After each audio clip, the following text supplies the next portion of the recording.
प्रथम कोटि की अभिक्रिया क्लास 12th केमिस्ट्री से है। प्रथम कोटि की अभिक्रिया ये 5 नंबर का टॉपिक है और इम्पोर्टेंट टॉपिक। वे अभिक्रियाएं जिनमें अभिक्रिया का वेग अभिकारक के अणुओं की सांद्रता के गुणनफल की प्रथम घात के समानुपाती होता है, प्रथम कोटि की अभिक्रिया कहलाती है।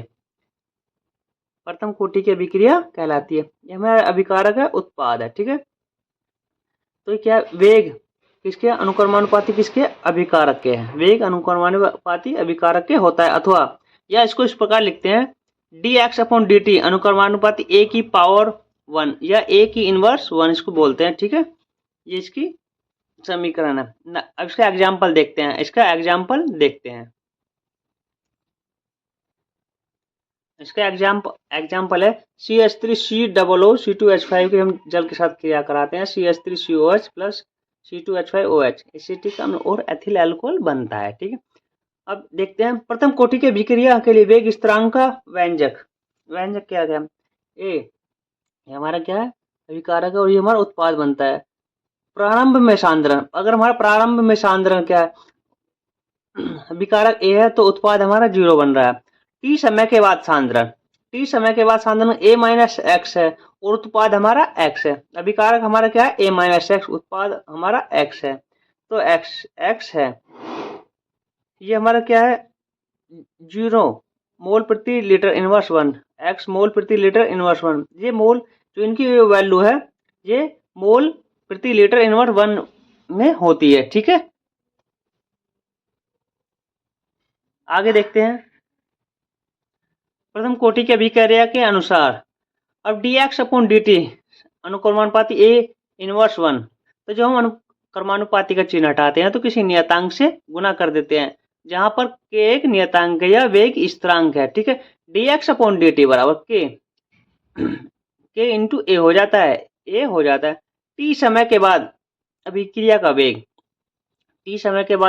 वेग हमारा होता है dx/dt बराबर k bracket a minus x हो जाता है, या इसको इस प्रकार लिखते हैं, क्रॉस मल्टीप्लाई कर देते हैं, dx/a माइनस एक्स बराबर k इंटू dt हो जाता है। ये हमारी क्वेश्चन नंबर फर्स्ट हो जाती है कि हमारा क्या है, वेग स्थिरांक होता है। अब दोनों पक्ष क्या है हमारे पास, ये दोनों पक्ष हैं, इन दोनों पक्षों का हम समाकलन करते हैं या इंटीग्रेशन करते हैं।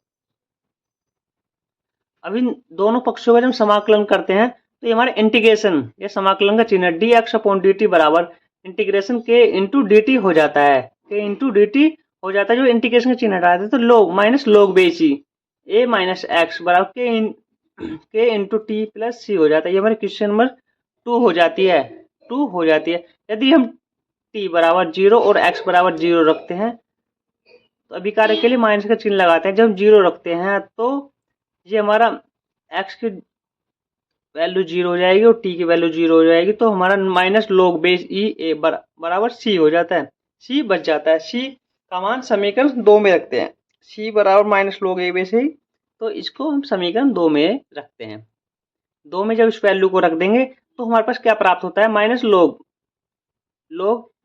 ब्रैकेट a माइनस एक्स बराबर के into t minus log base e inverse a हो जाता है, या पावर ए हो जाती है। ठीक है, पावर ए हो जाती है तो हम इसको पक्षांतर कर देते हैं, तो k इंटू टी बराबर log बेस ई की पावर ए माइनस log बेस ई ए माइनस एक्स हो जाता है। अब इसको log m माइनस एम के रूप में या log m/n के रूप में लिखते हैं।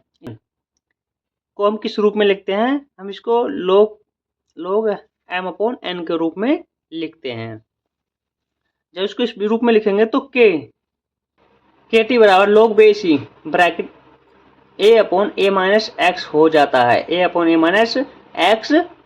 है। तो log बेस ई की वैल्यू कितनी है, ये 2.303 log बेस 10 रखने पर। ठीक है, तो k बराबर 1/t log base E minus a/a minus x हो जाता है। ठीक है, अब log बेस ई की वैल्यू हमारे पास कितनी है, ये है। ठीक है, log बेस 10 होती है, तो k बराबर 2.303/t log base 10 a/a minus x.